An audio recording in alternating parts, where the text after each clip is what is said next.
नमस्कार मित्रांनो, माझ्या चॅनलमध्ये तुमचं स्वागत आहे। चला तर आपण आज बघणार आहोत कुळथाची जिलेबी। चला तर आता साहित्य बघून घेऊया। शेंगदाणे घेतले आहे, लसूण घेतला आहे, 2 कांड्या लसूण भरपूर घ्यायचं आहे। लसूण घेतला आहे, अद्रक घेतलं आहे, 2-4 हिरव्या मिरच्या घेतल्या आहे, जिरं घेतलं आहे, 1 चमचा मीठ घेतलं आहे। हे सगळं आता आपल्याला मिक्सरमध्ये बारीक करून घ्यायचं आहे। मी आता सगळं मिक्सरमध्ये टाकून घेते आहे। पूर्ण बारीक करायचं आहे आता हे।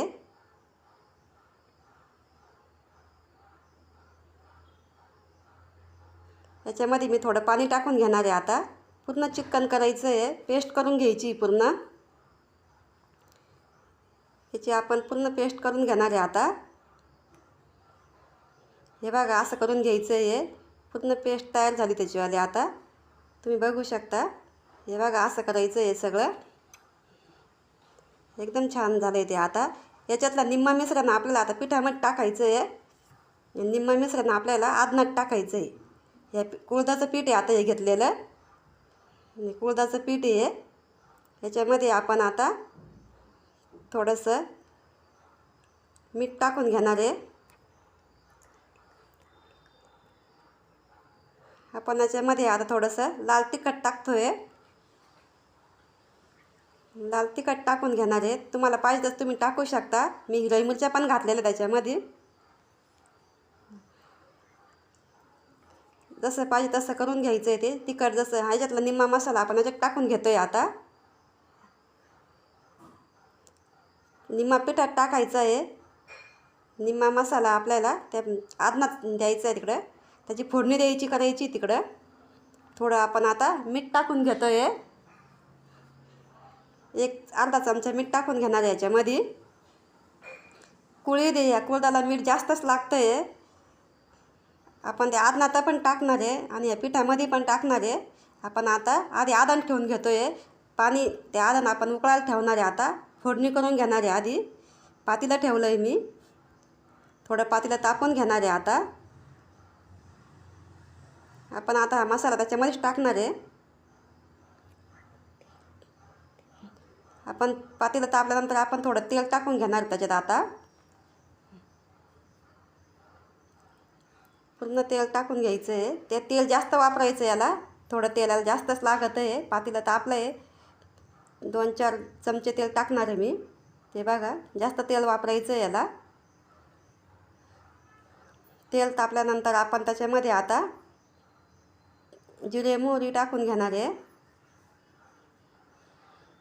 तेल चांगलं तापू द्यायचं आहे। माझ्याकडे कोथिंबीर नाही आहे, तुमच्याकडे असली तर तुम्ही टाकू शकता। जिरे टाकून घ्यायचे आहे, जिरे चांगले तडतडले का आपण मोहरी टाकून घेणार आहे। फोडणी छान तयार करायची, आपण हा रस्सा तयार करणार आहे। थोडं लाल तिखट टाकून घेते मी त्याच्यामध्ये। आपण आता तो मसाला टाकून घेणार आहे थोडासा, त्या मसाल्यात थोडं पाणी टाकणार आहे। माझी पद्धत आहे अशी, तर मी थोडंसं फोडणी टाकत असते। आपला रस्सा हा घट्ट होतो मग। शेंगदाण्याचं पेस्ट ती, लसूण आपण सगळं बारीक करून घेतलेलं आहे। आपण याच्यामध्ये आता पाणी टाकून घेणार आहे, पाहिजे तेवढं पाणी टाकून घ्यायचं आहे। मी 1 जग कमचट पाणी टाकते त्याच्यामध्ये, अजून थोडं टाकून घेणार आहे। आपण त्याच्यामध्ये आता थोडं मीठ टाकून घेणार आहे। मी तुम्हाला ते मग आपण सांगितलं की याला मीठ जास्तच लागतं। अर्धा चमचा मीठ टाकून घेतलं आहे मी। आपण याच्यावर आता याला उकळी येईपर्यंत झाकण ठेवणार आहे। हे बघा असं तयार होणार आहे ते, तुम्ही बघू शकता। हलवून द्यायचं आहे ते थोडंसं।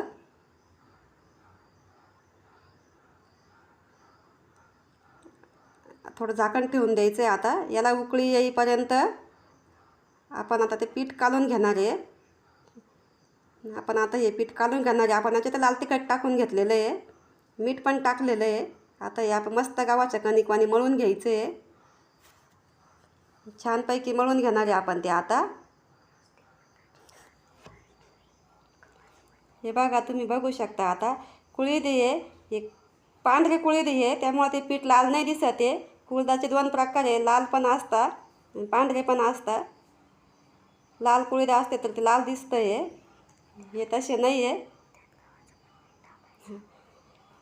याच्यामध्ये हे कुळीद नुसते कुळीद नाही करायचे आहे, याच्यामध्ये तुम्ही गव्हाचं पीठ पण टाकू शकता. दळायला देताना याच्यात गहू पण दळायला द्यायचे आहे, किंवा नुसते कुळीद जरी दळून आणले ना तुम्ही, त्याच्यामध्ये घरी आलं थोडी पिठाची कणिक टाकून घ्या, कारण ते कडक नाही आहेत. मग नुसते कुळदाने ते निबर येतात.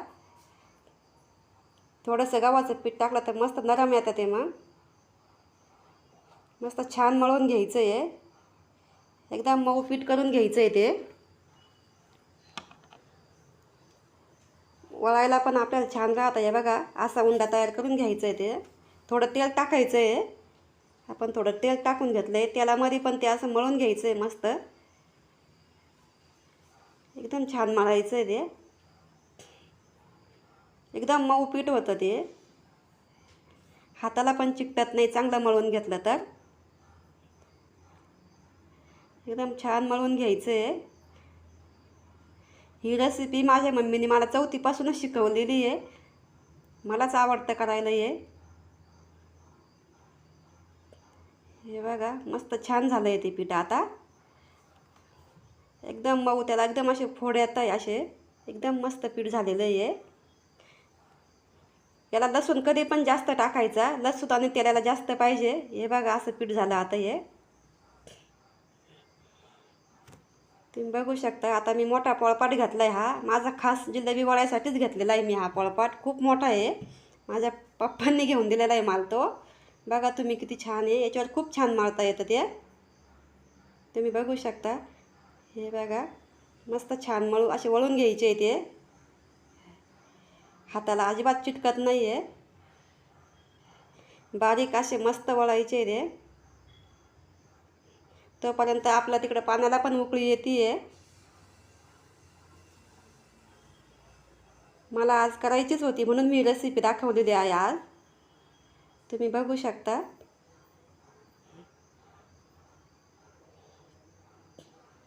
खूप सोपी करायला, खायला तर खूपच छान आहे ते. मोठा पोळपाट असल्यामुळे पटपट वळलं जातं ते,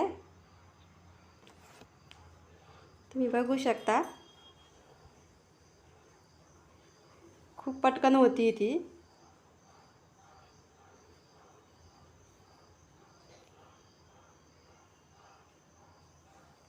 हाताला अजिबात चिटकत नाही आहे.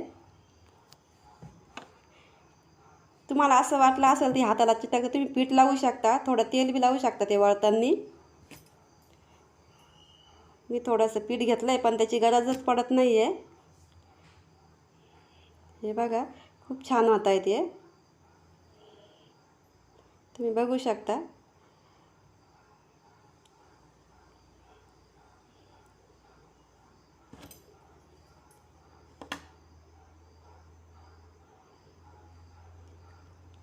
पाण्याला उकळी येईपर्यंत आपण याच्यात टाकून घेणार आहे ते. पाण्याला उकळी आल्यानंतर डायरेक्ट त्याच्यात सोडायचे मग ते. हे बघा असे तयार झाले आपले, आता वळून झाले सगळे. आपण सगळे वळून झालेले आहे, आपण आता त्यात टाकून घेणार आहे. मी काही टाकून घेतलेले आहे, आता बाकी आपण एक एक करून सगळे टाकून घेणार आहे. सगळे टाकून घ्यायचे आहे, एक एक दोन दोन असे 2-2 3-3 घेऊन टाकायचे आहे. खूप छान होते असे मस्त. पूर्ण उकळी येईपर्यंत पूर्ण फुल गॅस ठेवायचा आहे, नंतर थोडा गॅस कमी करून द्यायचा, झाकण ठेवून मस्त शिजू द्यायचे ते. खूप छान शिजतं. हे सगळे टाकून घ्यायचे थोडे थोडे करून. हे बघा आपण आता हे सगळे टाकून घेतले आहे, तुम्ही बघू शकता. लगेच त्याला हलवायचे नाही, त्याचे तुकडे पडतात, मग थोडेसे शिजू द्यायचे ते. आता हे पीठ घेत ठेवलं आहे आपण, हे पीठ आपण आता थोडं ते रस्सा घेऊन त्याच्यामध्ये हे पीठ काढून घेणार आहे. याच्यामुळं तो रस्सा घट्ट होतो, म्हणून हे पीठ त्याच्यात काढून घ्यायचं आहे. त्यामुळे ते पीठ बाजूला ठेवलं आहे. आपण हे थोडं शिजून घेणार आहे आता, मग त्याच्यामध्ये ते पीठ टाकून घेणार आहे. आपला रस्सा जो आहे ना तो घट्ट होतो, मग त्याला घट्टपणा येतो. हे बघा थोडासा हा रस्सा इकडे टाकून घेणार आहे मी, तुम्ही बघू शकता. मस्त छान शिजली ती आता बघा. मस्त झाली आहे. हे पीठ काढून घालू तेव्हा रस्सा खूप घट्ट होईल. तुम्हाला जास्त पाहिजे असेल तुम्ही जास्त पण ठेवू शकता. गरम आहे थोडं चमच्याने करून घेते मी. ते हातानेच करावं लागणार आहे. ते हातानेच त्याची पेस्ट करून घेणार आहे. ते गरम आहे पीठ पाणी त्याच्यामुळे तसं केलं आहे. चमच्याने ते करून घेते मी. थंड झालं आहे ते मी आता ते हातानेच करून घेते आहे. थोडं पाणी टाकून घेणार आहे. गरम पाणी आहे. पाणी टाकताना गरम टाकायचं आहे. थंड पाणी नाही टाकायचं. थोडं कोमट पाणी करून घ्यायचं आहे.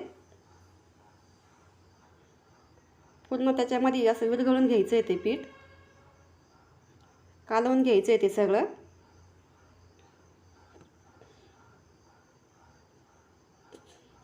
बघू शकता तुम्ही. चांगली शिजली तर खूप छान लागते ती खायला. नरम झाली पाहिजे अशी शिजली म्हणजे. तुम्ही जेव्हा कच्ची ठेवशाल ती निबर लागते मग. तसं नाही करायचं. पूर्ण वाफ कोंडू द्यायची त्याची अशी. झाकण बारीक गॅस करायचं आणि झाकण ठेवायचं आहे. हे बघा असं करून घ्यायचं ते पूर्ण. पूर्ण पीठ त्याच्यामध्ये कालवून घेतलं आहे मी आता बघा. छान कालवून घेतलं आहे. आपण आता टाकून घेतो आहे त्याच्यामध्ये. हे बघा त्याच्यात टाकून घेतलं आहे. आता थोडं पाणी टाकून आपण तुम्हाला पाहिजे तेवढं तुम्ही पाणी टाकू शकता. मला पाहिजे तेवढं मी घेते. अजून थोडंसं पाणी टाकून घेणार आहे त्याच्यात. शिजायला त्याला पाणीच लागतं. आपण आता ही जवळ अर्धा तास तरी शिजू येणार आहे चांगली. एक उकळी त्याला येऊ देणार आहे फुल गॅसवर. नंतर गॅस थोडा कमी करणार आहे. हे बघा रस्सा घट्ट होतो मग. कुळीत पांढरे असल्यामुळे ती पांढरी दिसती आहे. लाल कुळीत असते कलर छान येतो. तुम्ही बघू शकता.